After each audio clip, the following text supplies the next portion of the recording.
I'm honored to have with us today Chris Slattery. He's the leading pro-life advocate and founder of the Expectant Mother Care FrontLine Pregnancy Centers, which quite frankly is the largest chain of pro-life crisis pregnancy centers on the East Coast. And he's been tracking this trial of Dr. Gosnell, which is just over the top. I mean, I don't know if we can get all of this into our head, what's happening with this and what has happened with this doctor. Chris, thank you for giving us some of your time. How are you doing today? Are you there? Yes, I'm here. Okay, there you fine. Okay, good. Nice to see you. Well, give us a short update on the doctor and what he did, and then we'll get into the trial itself.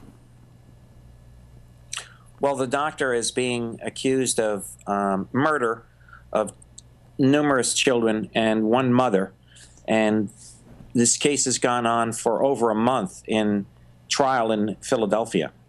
And right now, the prosecution has rested, and the defense is making its case starting today. So it's been an absolutely amazing trial. It's the trial of the century in the abortion area, and the media have been slow to pick up on it. But we have seen in the pro-life press daily multiple stories. We have seen some pickup of news by the national media, but not as much as we had hoped. In listening to some of the prosecution, the stories are almost, well, in fact, they are unbelievable. And what this doctor has been doing, and how long has he been doing this kind of murdering? Well, he's been practicing for well over 25 years, and he has been one of the founders of the abortion movement in America. And his practice in Philadelphia, there were many warning signs that there were some serious problems going on in this place. Local hospitals, emergency rooms, state reports that went uninvestigated showed for years that this guy was causing major havoc with women, and there was all kinds of suspicious activities going on. Yet the state of Pennsylvania failed to inspect this facility for over 17 years. And it was only because of a drug bust where he eventually got involved in selling illicit drugs out of this office that an FBI investigation was launched, when they appeared in the facility and witnessed absolutely atrocious conditions. All right, describe to us what he's been accused of. Well, he's been accused of literally beheading babies, of overdosing a mother who died there. He effectively was committing infanticide. He would deliver live babies and then murder them. He murdered them by literally cutting their spines and their necks, breaking their live, breathing bodies, literally with the help of untrained and unqualified non-physicians. He kept squalid conditions. He reused surgical equipment that infected abortion patients with STDs. He had just complete disregard for the dignity and safety of patients, which triggered the death of at least 2 women, and they're charging him for the death of 1.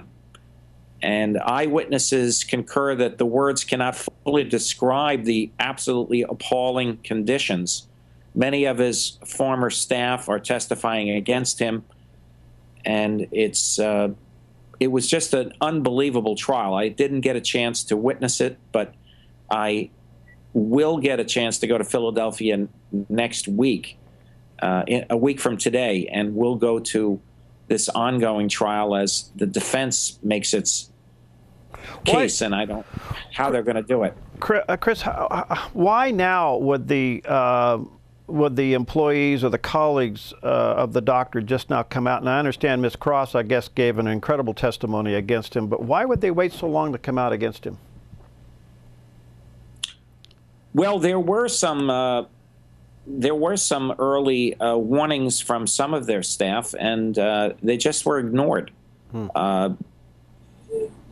It wasn't until the FBI went in on a drug bust that they got serious about this doctor.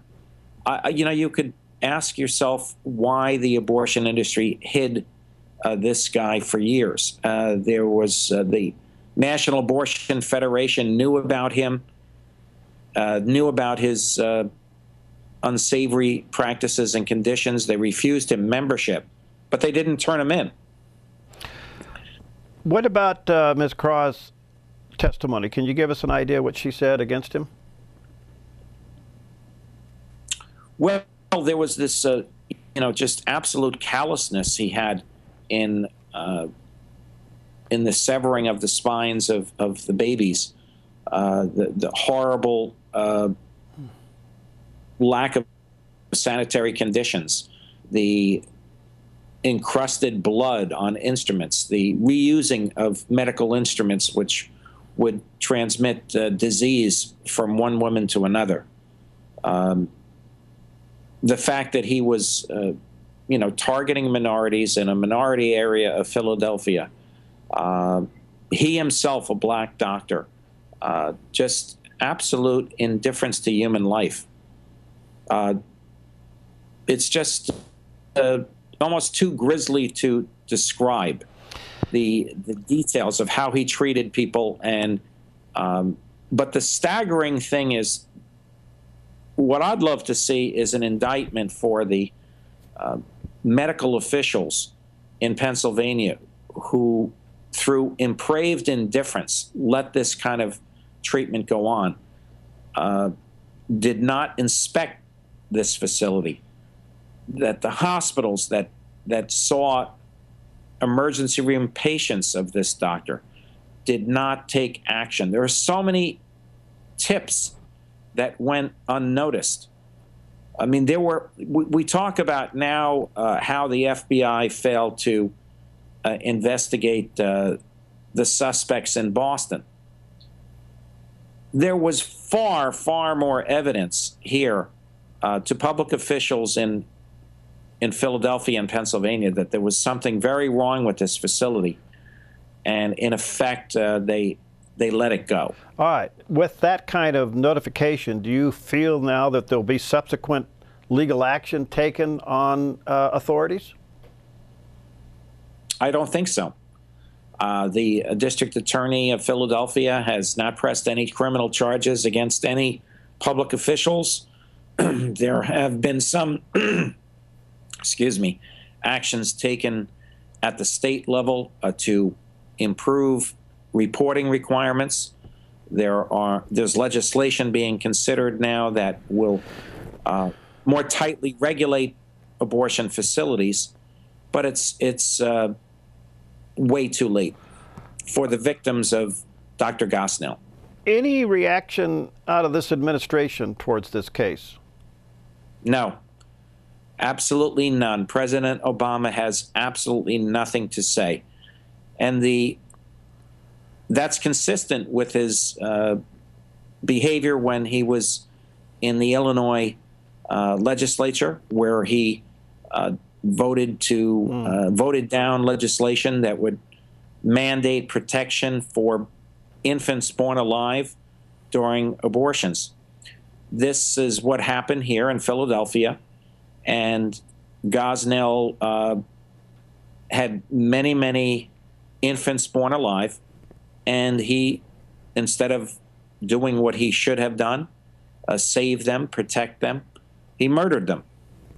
And this was what was okay with Senator Obama when he was in the Illinois legislature. It would seem to me that the disposing of these babies after he killed them would be some kind of an alarm would go off when people would find these babies, or I mean, I don't even know how that happened. I mean, why there wasn't some kind of a whistle blown then?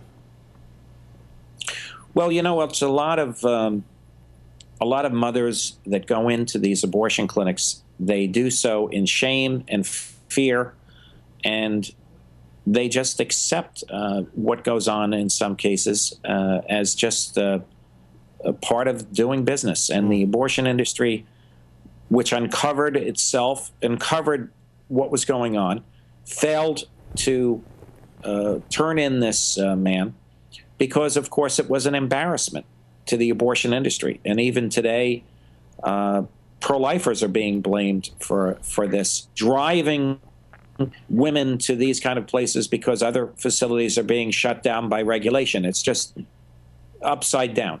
We're being blamed for demanding higher level standards while the abortion industry is driving itself to lower standards. In New York State, the governor of New York right now is trying to drop the requirement that doctors perform abortions in the state of New York and lower it to nurses or nurse midwives.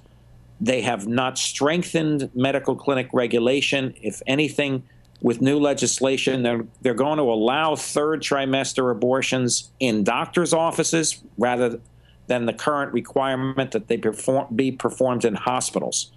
So some of the abortion leaders in our government in various states just don't get it. They're not learning any lessons from this Gosnell nightmare. All right, so the prosecution has retched its case. The defense starts, and that probably will go on for a little while.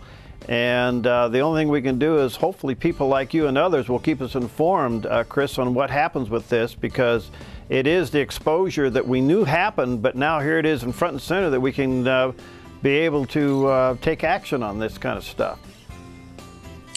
Yeah, and we have to demand in the future that the abortion clinics be regularly investigated, that they be set to the highest standards of modern medicine, and that this never happen again.